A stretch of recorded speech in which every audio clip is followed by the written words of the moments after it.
Sear Zone is literally like a turbocharged button for your grill. It's going to allow you to generate a high heat really quickly in your grill. You're either gonna have an independent burner that's gonna be designated for that, or it's gonna be a setting on your knob on your grill.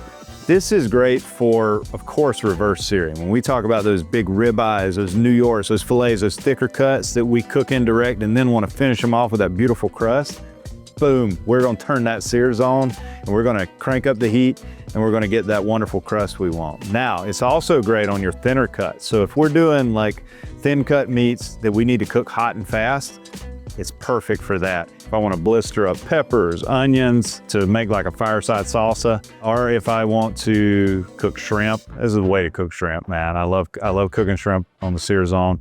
This is a selected time cooking. You don't want to be above, really, honestly, 3 minutes aside by any means. And you're going to be able to cook whatever you're cooking really quickly and get beautiful marks and get that caramelization that you want. And you're going to instantly be able to not only feel it, but you're going to see that temperature dial go up. And that is a wonderful feeling when you're wanting to generate that high-powered heat to finish off your cooks.